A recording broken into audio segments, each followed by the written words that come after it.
initiated many conversations in the hopes of putting an end to stigma surrounding substances and the people who use them.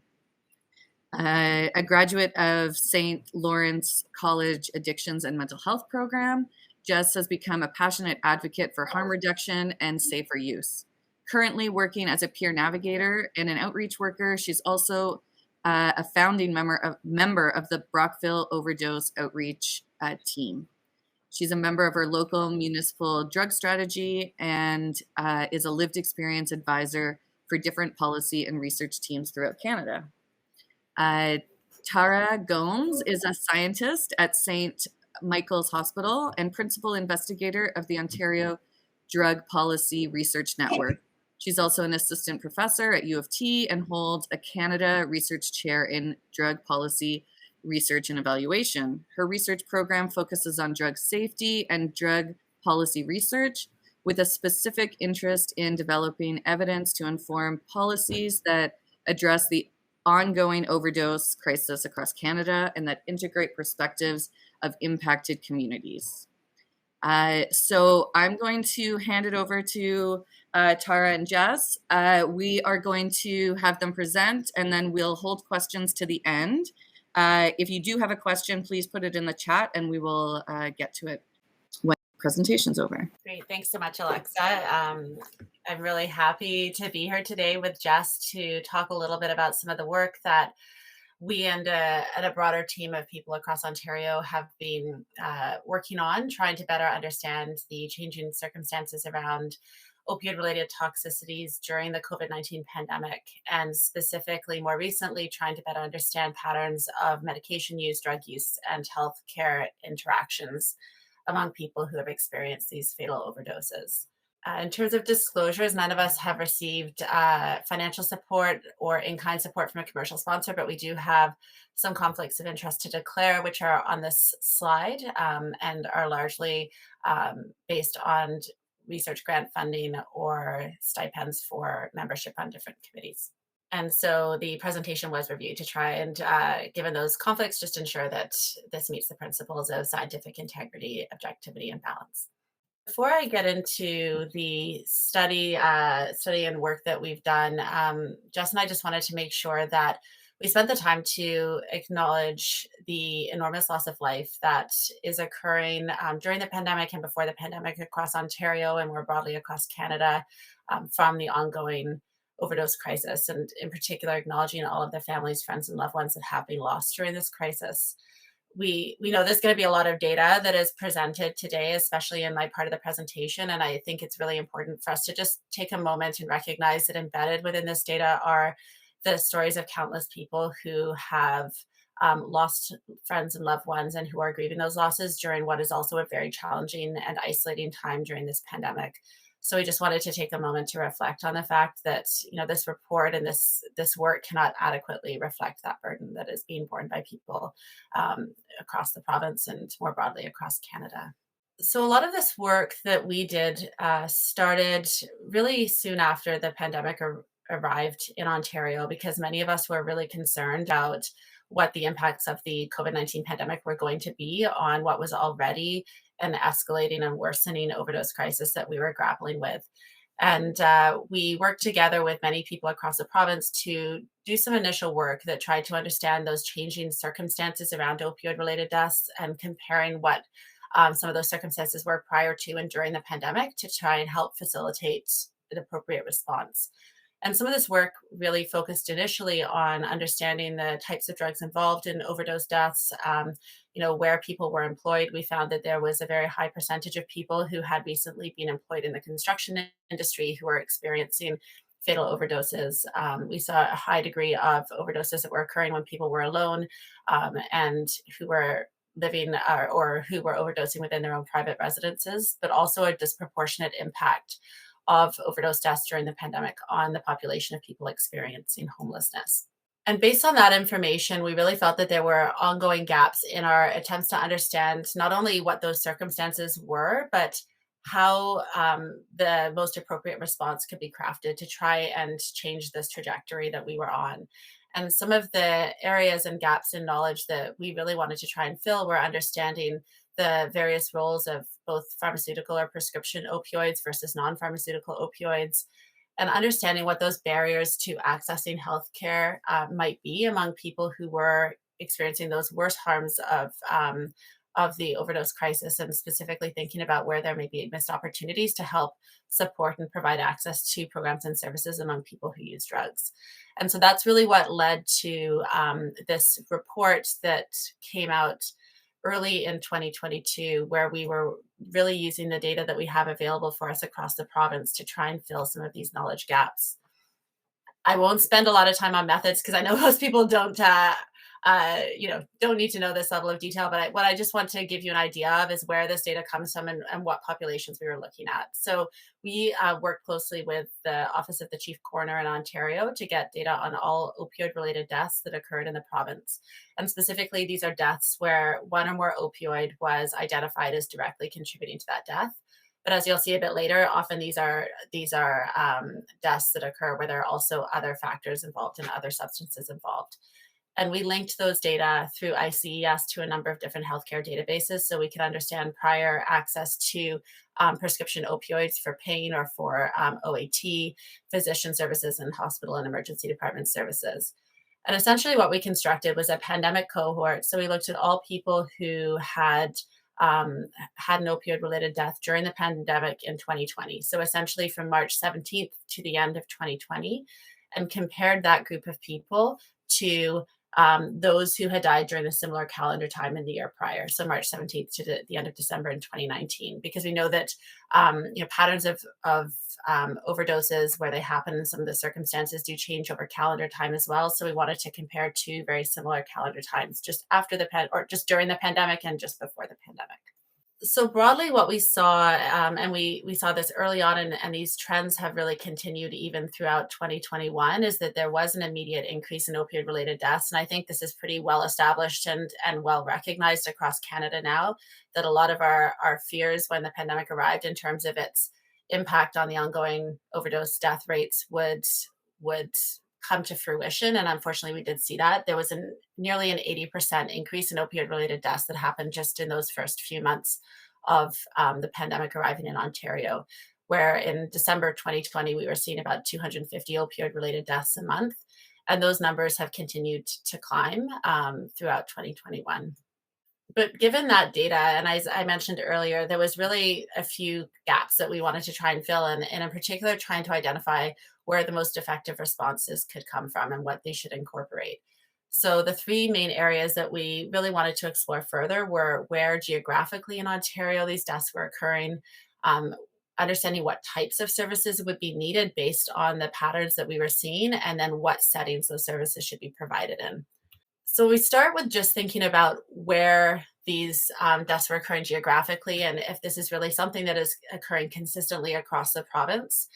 It's become pretty clear that that's not the case. When we look at comparisons between urban and rural parts of Ontario, so the kind of left-hand side of this figure, we can see that there were increases in overdose death rates in both urban and rural parts of Ontario, but the rates are actually fairly similar. And both prior to and during the pandemic, we saw similar rates of overdose deaths between these different types of kind of rurality areas in the province.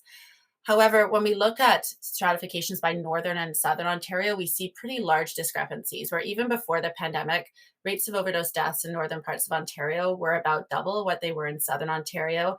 And that gap widened during the pandemic. So, during the pandemic, we saw that the rates of overdose deaths are nearly threefold higher in Northern Ontario compared to Southern Ontario.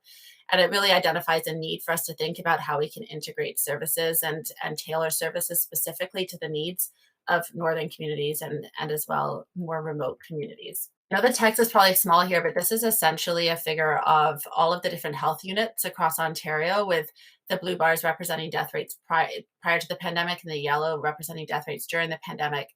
And essentially what I think is important to just get out of this figure is that not only have overdose death rates increased across all parts of the province during the pandemic, but that there are differences geographically. And that's something that we continue to see in terms of the rates of overdose deaths, but also the increases in overdose deaths that we've seen during the pandemic. And a lot of the time we see, if you look at Algoma or North Bay, Thunder Bay area, you see that those rates of overdose deaths have become incredibly high during the pandemic and have risen significantly compared to what we saw before the pandemic. When we've looked at some of the other patterns geographically, there are also really important factors that go beyond just the opioid related deaths. So within opioid related deaths, we can look at what stimulant use is within these regions, and we can see that there are really large differences by health unit in terms of the role of methamphetamines versus cocaine in opioid related deaths. And basically, the light blue bar here is methamphetamines, and the dark blue is cocaine. And you can see that in parts of the province where we see high rates of death involving meth, we see lower rates involving cocaine and vice versa. So there really does seem to be quite a lot of variation in terms of the types of stimulants that are being used across the province, but also in the way that it appears that drugs are being consumed. So we can use data from the coroner's investigations to see whether there was an indication of a pipe at the scene that would suggest that the drugs are being inhaled.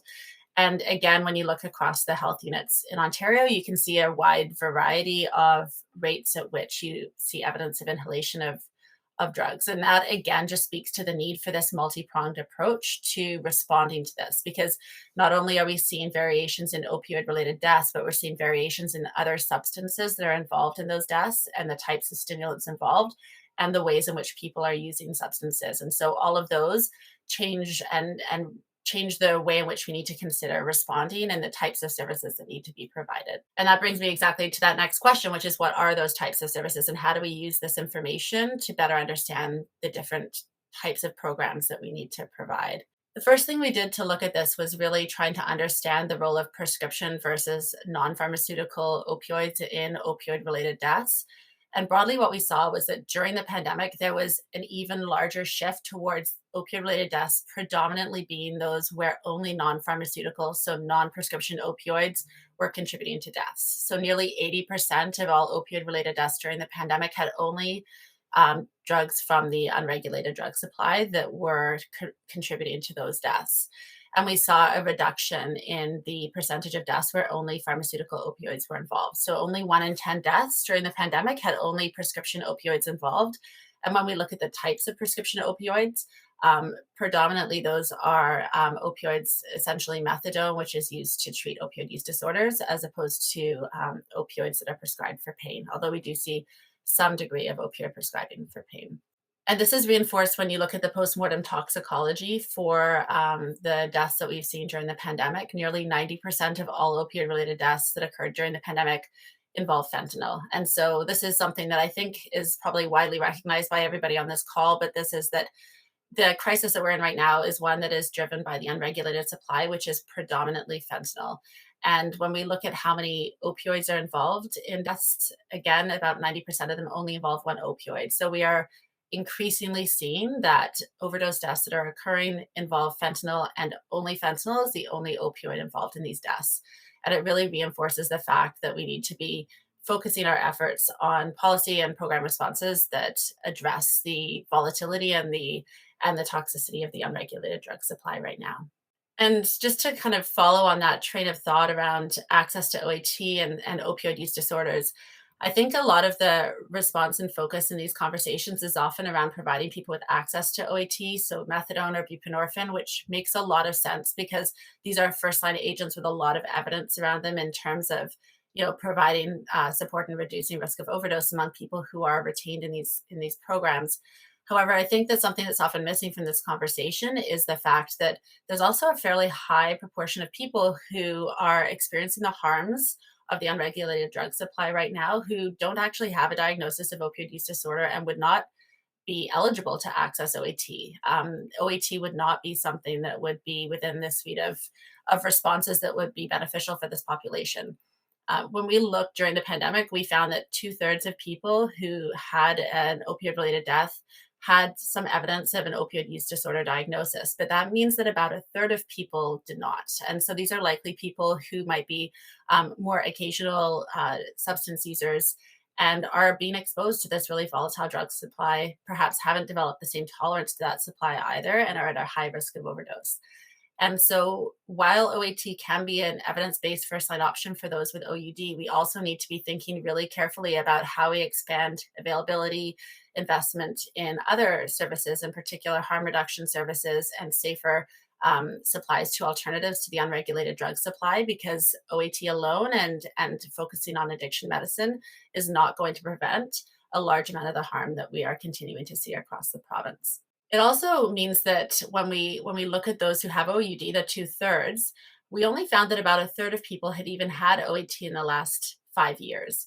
And so it speaks to the fact that even among those with OUD, OAT will not always be the perfect option. So there may be people who have tried methadone and buprenorphine in the past and have not had success, or who continue to experience barriers to accessing OAT within their communities.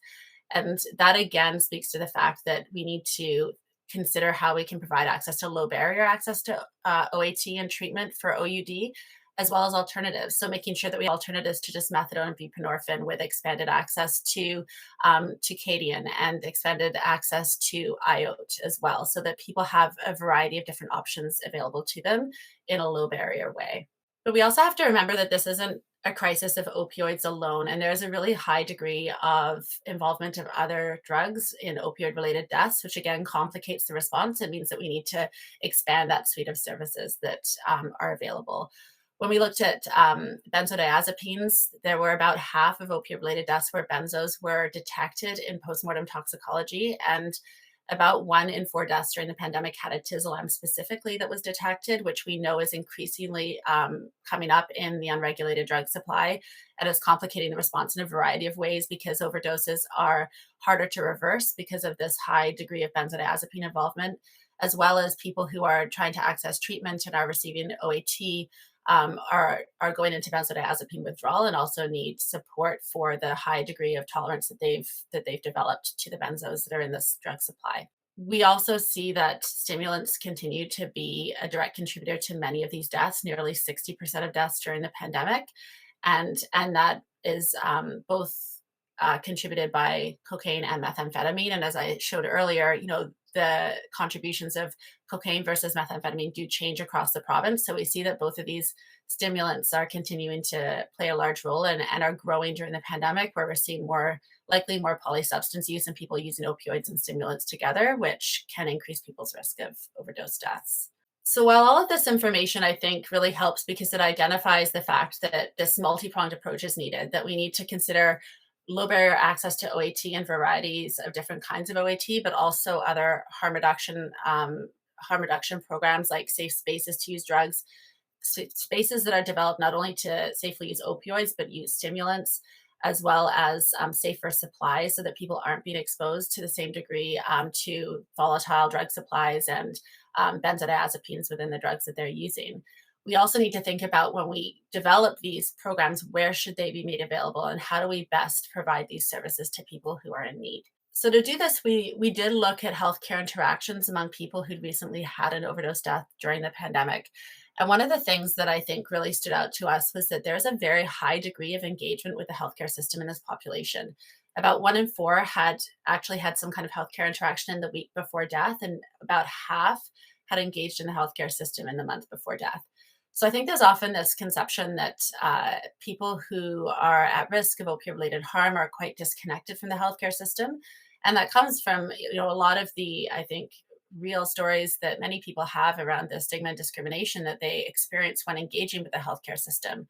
But it also, in many ways, surprised us that despite that, this is a population that still has these frequent interactions with the healthcare system in a way that could be leveraged to try and provide better support, and likely identifies a real missed opportunity for support if there's such a high degree of engagement with the healthcare system right before people have a fatal overdose death. We looked at the types of healthcare interactions that occurred. And I think what struck me most here was just that people are engaging in the healthcare system in all different settings. There's quite a high degree of engagement in outpatient physician visits. So nearly 1 in 5 people had seen a physician in an outpatient setting in the week before death. If we look at specifically people who were receiving methadone, that rises to almost 2/3. So again, because of the frequent interactions that people in OAT programs have and are required to have with clinics is a really high degree of engagement in that week before death. And so we also need to think about how we better integrate supports into those programs, because there is so much opportunity there for engagement, but clearly it's not always working. And then in the hospital side, nearly 6% of people had been in an emergency department in the week before death. That did decline during the pandemic, likely because, as we all know, people were more hesitant to go into emergency departments. But there were actually increases in the prevalence of people having had an inpatient hospitalization or a mental health hospitalization during the pandemic, which may reflect the fact that people were delaying going to emerge and then ending up in hospital with more serious situations that required admission. So when we think about all of this, and I know I've not a lot of data and tables today, but if we think about how we can bring this all together to consider what we need to do in Ontario and more broadly across Canada to try and address this worsening overdose crisis that we're in, I think there are a few things that we can take from this. First of all, we really need rapid mobilization of a multi-pronged approach. And we've seen with COVID that rapid mobilization of responses to public health emergencies is possible. And we really need to see that ramp up across Ontario and Canada. We have an incredibly volatile drug supply right now, and a mix of people who are experiencing harm who have both opioid use disorders and who don't have opioid use disorders. So we need to make sure that we have safer supplies of drugs, that we have safe spaces for people to use drugs, and that we have a variety of different options for OAT and access to other drugs like diacetylmorphine, so that people really can have as much safety as possible when they use drugs within the context that we're living right now. We also need to consider improvements to OAT. As I've mentioned, this is a very important tool that we have right now, but there are clearly barriers to access and some situations where it's likely not working well for people. And we see that as well when we look at retention in these programs, which is typically not very good. So we really need to think about how we can not only reduce barriers to accessing treatment, but how we can think about adjusting doses to address tolerance from the unregulated drug supply and the potency of that drug supply, and think about alternatives and providing a suite of options for people. And then finally, we really need to make sure that all of these services are being provided and integrated across healthcare settings. I think it's really clear that there have been a lot of missed opportunities for support and connection of people to services within our healthcare system. And so identifying opportunities for integration of these programs and services directly into emergency departments, directly into hospital settings, and also making sure that there are connections to community-based programs when people are discharged from these settings is going to be really imperative. And I don't think we're doing a very good job of that right now in Ontario. I think that there's a lot of missed opportunity for training staff and physicians within hospitals in terms of how to start people on OAT and how to start them on safer supplies of drugs or connect them to those services within the communities, as well as providing support to people and safe spaces to use drugs if they are admitted in hospitals, so that they don't leave because they're going into withdrawal and can't access the drugs that they have that they have been relying on before entering a hospital. So I am going to stop there, and I'm going to pass it over to Jess, who's going to talk a little bit more about community response and lived experience. Thank you very much. So it has been mentioned, I am a substance user. I currently work in Brockville. I provide peer support and do outreach with both public health and our local addictions and mental health agency. And I'm currently on methadone and Cadians for my OAT. So I was able to kind of see it both from a client perspective and from a frontline worker's perspective. So I'm just going to try to share that as best as I can. And I think what we all kind of saw immediately was all the public health resources get pulled away. And it not just public health, really, it was any healthcare worker that they could possibly spare was pulled away from us. And we didn't really know what was going on, what was happening. We were all told everything was going to be okay, and we had to trust the system. And we're lucky here in Brockville, we have a really good clinic, and we do trust the staff and the doctor. So that was okay. But our services being offered here were drastically cut back, and you'll see how that kind of played out throughout the couple of years. we saw the borders close down next, and that really impacted the drug supply we had. Just shortly after that, or right around the same time, we had two very significant busts in our town. So the drug supply that we had access to was completely gone, and we had people running to different cities and bringing back all sorts of different stuff. And obviously, overdoses went up, all sorts of different stuff was happening, and none of it was good. We saw the worst happening, I think, in our crystal meth. That's where we first saw it, anyways. And it was just really dirty, and people were experiencing psychosis immediately and for much longer periods of time. And it wasn't great. It wasn't good for anybody. A lot of people started to lose their housing too around that time. We saw the fentanyl just get loaded with benzos, and the supply, again, being so inconsistent, the strength of it was all over the place. There was no way to know what you were doing. Again, overdoses went way up, but with the benzos on board, people weren't coming through with the Narcan. So a lot more people ended up going into the hospital, and I think it was kind of all happened around the same time that the healthcare workers and the nurses and the doctors kind of started to get like burnt out, exhausted, tired, because they were working around the clock so hard. And the two of them just really didn't go well together. From the substance users perspective, and for frontline perspective too, it seemed like anybody showing up at the hospital from an overdose was taking away from people that needed it for COVID. And they weren't really given the treatment that they needed. They were discharged as soon as they woke up. No referrals, no where are you going to go. Most people experiencing homelessness are on the streets. We have only a 14-bed warming center here, and hundreds of people that are experiencing homelessness. So people were leaving at like 2-3 in the morning with nothing, sometimes without even shoes on their feet. And we saw a couple people experience secondary overdoses because of it. People were hesitant to call 911 because of it, but didn't know what else to do because the Narcan just wasn't doing it anymore. There were people doing CPR on their friends, their partners, multiple times a day. And that was just such a traumatic event for them that it made their life really a lot worse. And I mean, for us too, like, we never knew who was going to be there the next day. The fatal overdoses we experienced in my community were just atrocious. Like, we were used to seeing 1 or 2 every couple of years, and we had 30 within a year. So I'm going to talk about OAT a little bit. Sorry. And it's been mentioned a few times on the conference already today about the modifications that were made to the guidelines for COVID to make things a little easier. We know that people who had more carries did much better. There was better retention rates. People were doing better in their life. But where I really saw the change was in the number of days missed. People were really having a hard time making it to the clinic every 3 days. The benzos weren't helping because, people were losing chunks of time. Sometimes it was 3 days. And then they would have to restart, and it was too much.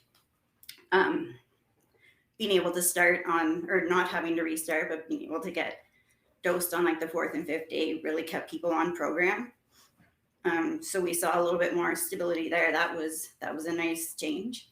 But I think there's really a lot more room to give there, especially with the starting doses and access to other treatments like the Cadians. Out here, there's not a lot of access to it, but there's all sorts of fentanyl users. And even starting people at 30 isn't really cutting it anymore. And to have to go and to a clinic every day, make sure you get your dose, even though it's not doing anything to help you, and then go back to your life and having to do everything you need to do to hustle and stay well. And I think people's level of despair really, really, really increased because we were used to using pharmaceuticals that lasted hours and hours and hours at a time. And with the fentanyl, sometimes people needed to use 2 hours, every 2 hours into it, or they would start to get sick. So that cost a lot more money, a lot more money.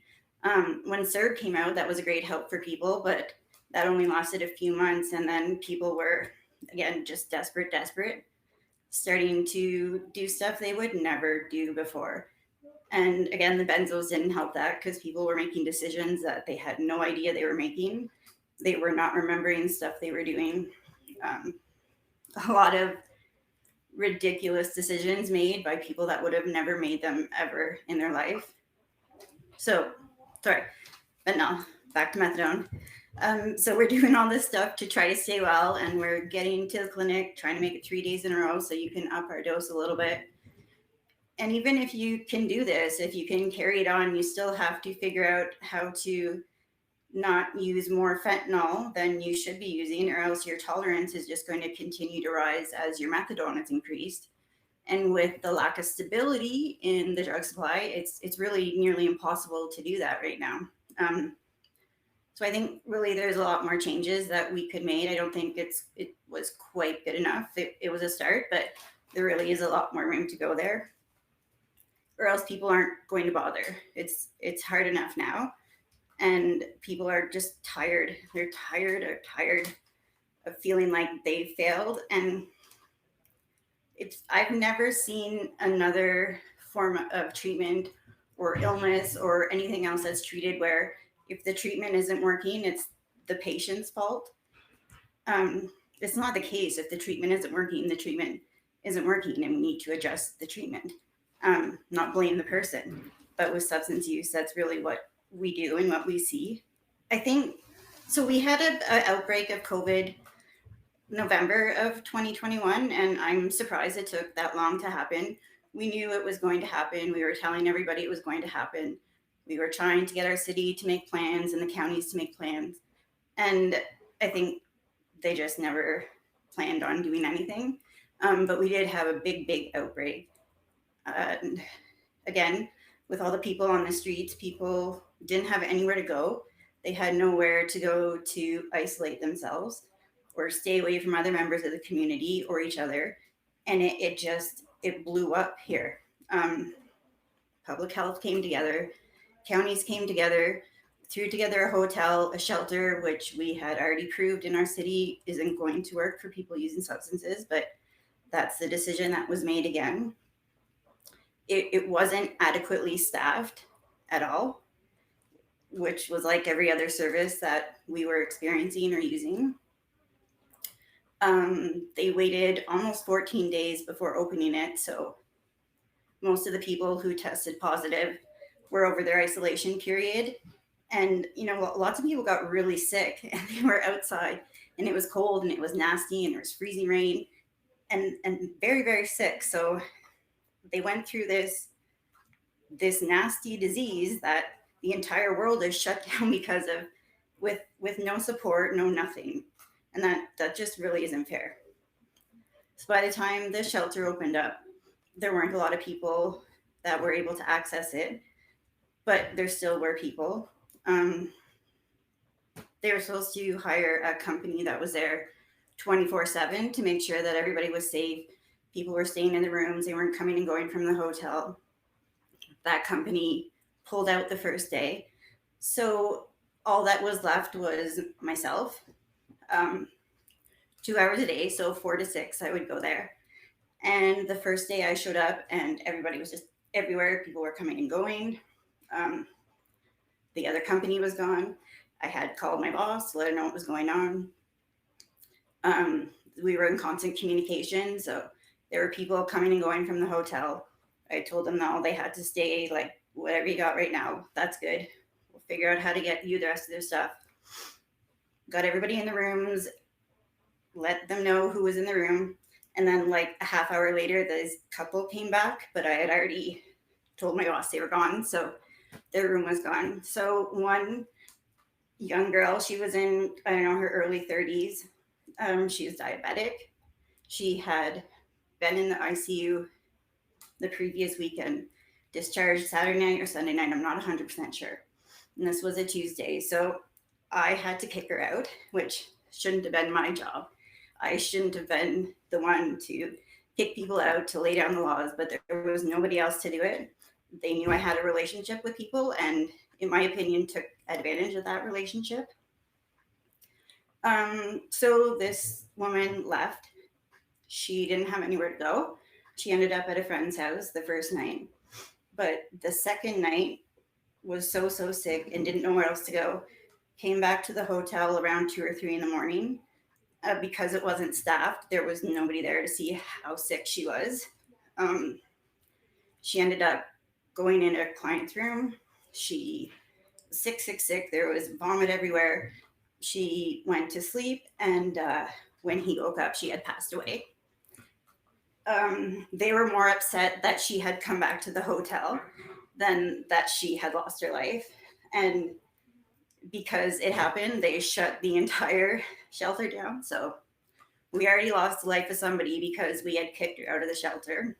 To take the shelter away from the rest of the people made absolutely no sense to me. None at all. And yet it was still my job to tell people that they had to go. So here we are, 3 days in. One of our good friends is dead, passed away. Nobody's caring, nobody's doing anything. There's no victim services offered there was nothing, no support offered for myself or for the other clients, which again, big miss, big gap. And the rest of the people were back out on the street. Nobody said a word about the entire situation, except for the fact that this person had been kicked out and went back, and that was the problem with the entire situation. And I think just the story and everything about it really is our entire COVID situation that we experienced, regardless of what the needs were or who was accessing them. If it had something to do with substance use, it seemed the answer was always no, and there was none given, no support offered. And things are only getting worse. As the country's opened back up, or the province a few times, we've seen people come back to work, seen services start to offer again, except for our services. Our public health nurse from the clinic has still been pulled, which means that all the little things like the abscesses and the wounds being cleaned that she used to deal with are turning into giant infections. People are needing to go to the hospital, which nobody wants to do, so they wait as long as they can. Usually, I'm dragging them there by the ear or something because they have to go. I had one friend lose a toe, and he almost lost the rest of his foot because when he showed up the first night, they told him he was drug seeking. His leg, his foot was enormous. Anybody would be drug seeking at that point, and he was in a lot of pain and didn't want to be in pain anymore. He knew he needed antibiotics to fix it and not just drugs to numb the pain. So he tried to do the right thing by going to the hospital and was just immediately labeled a drug seeker and asked to leave.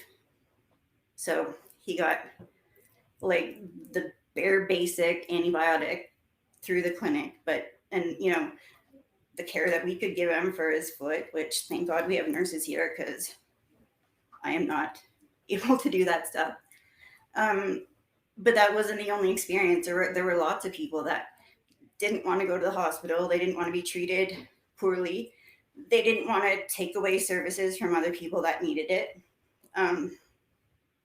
which is not a good way for people to feel. We all deserve care. We all deserve the same level of care, and we should all feel okay going and asking for that care. But when you ask for help, somebody tells you no over and over and over again. You don't feel like you deserve to ask for it or deserve to get it. And I think too, with our healthcare system, people kind of focus in on the drug use, and that always seems to be the problem. It doesn't matter what the person is there for.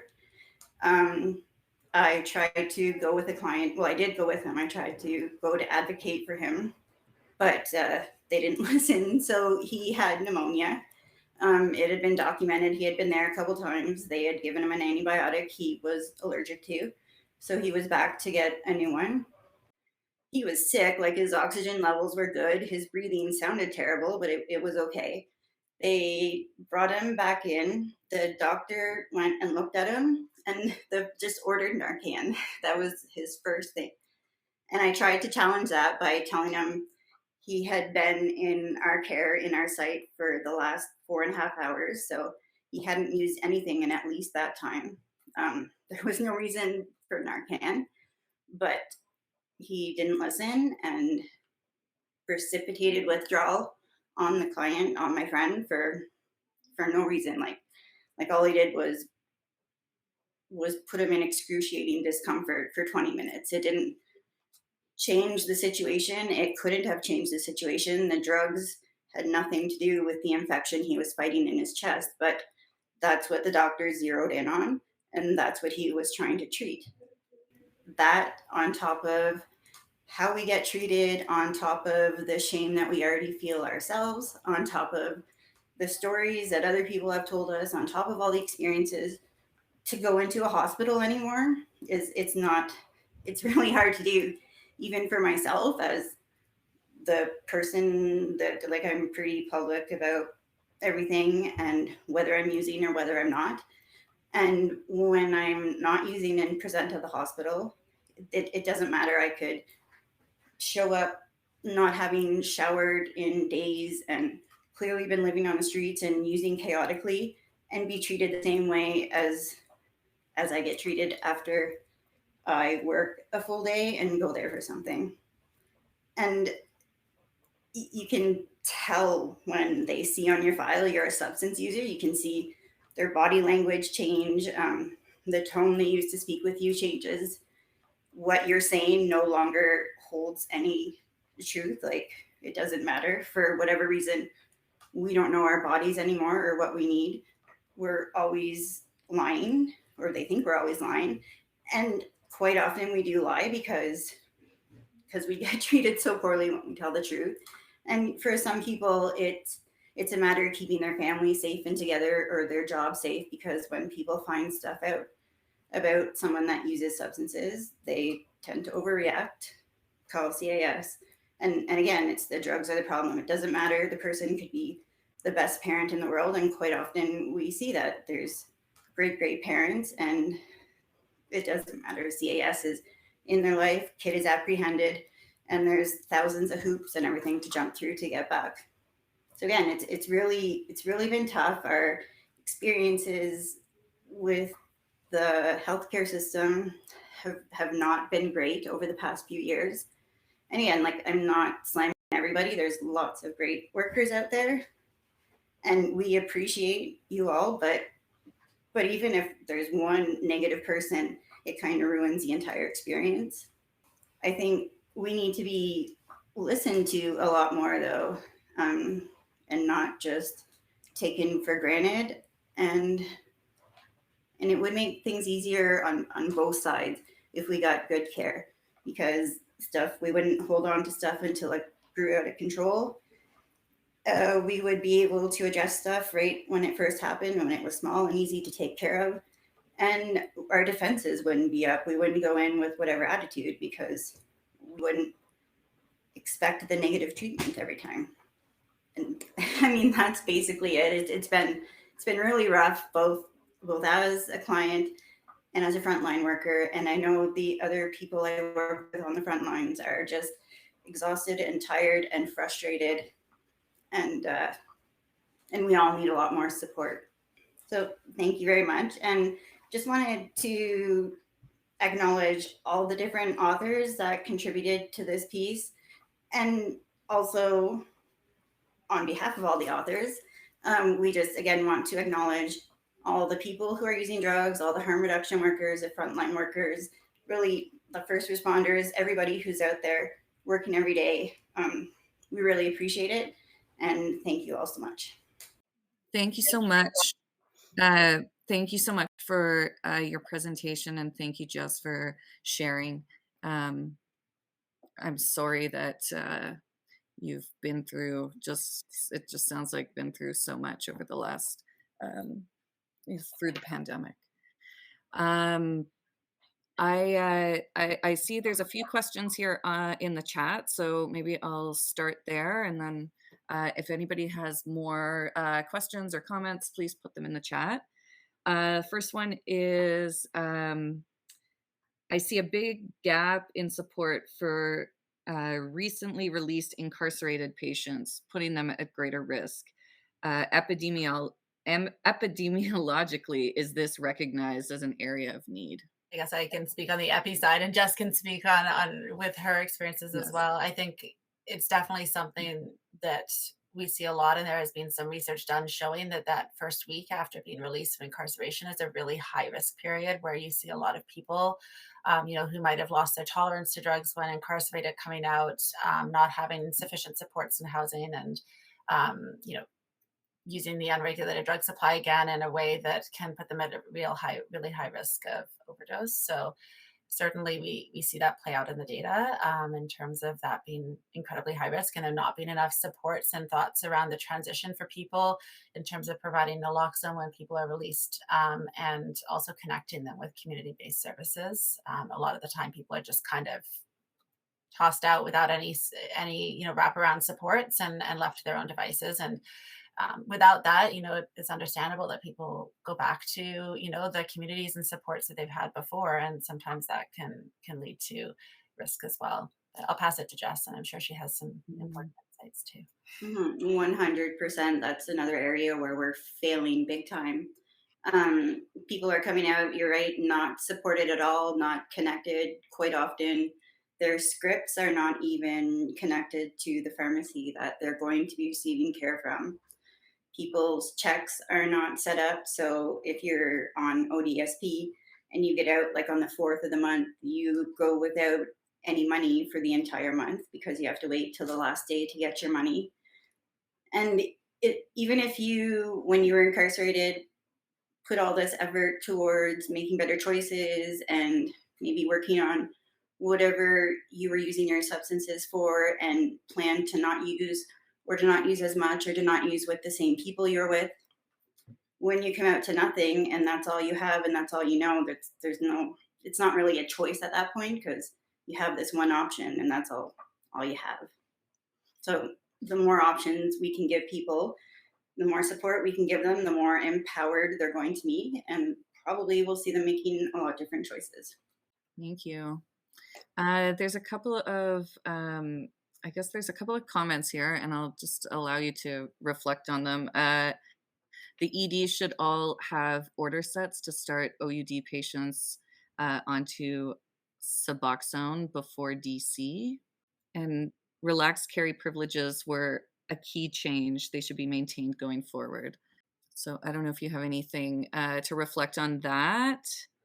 I would just say, around EDs, we've been just doing some work right now looking at people who come in with some kind of overdose to an emergency department and whether they do get connected to either Suboxone or methadone. And the rates are incredibly low. And I think part of that is because some people may not want to use methadone or Suboxone, might want other services. And we need to also look beyond OAT to other alternatives to connect people with. But also, yes, we should make sure people are trained in hospital settings to start people on OAT if that's, a decision that is come to between the person who's seeking services and the physicians. So I think we need to make sure, and that's what some of the work that I presented today showed, that those services, and not just OAT, but other services are being provided within those settings.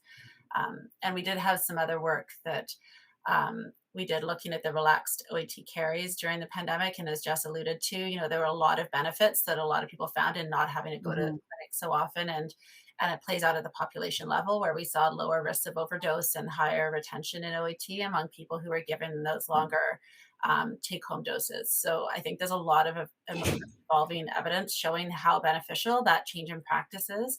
And hopefully that will continue moving forward.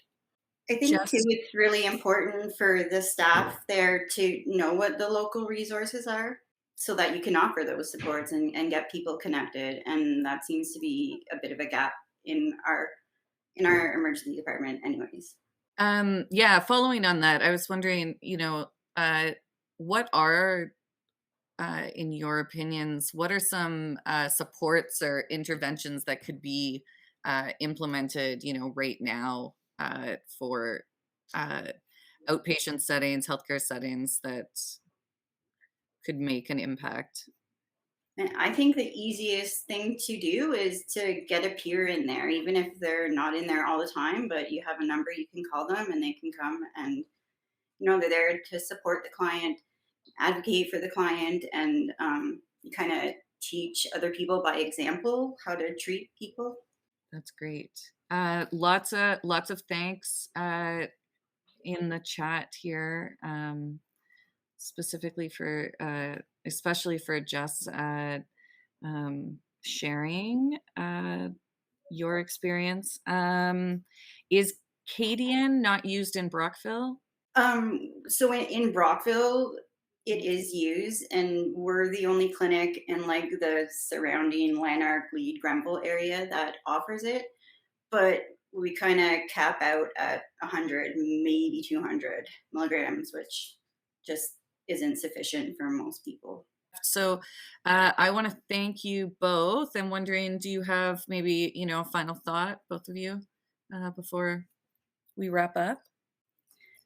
And I just hope everybody, for whatever you take away from this conference today, take away that substance users, regardless of what or why they're using, are people too. We deserve the same level of care and respect that everybody else is getting. Totally agree. And I just want to echo all the thanks that have come through in the chat to Jess. She's worked so closely with me on a lot of this work, and her expertise and commitment to this and all the work she does is just so amazing and impressive. And just want to reiterate how wonderful it is to always get to present with you, Jess, and how important it is that people hear your perspectives. So thank you for coming and sharing them. Yeah, absolutely.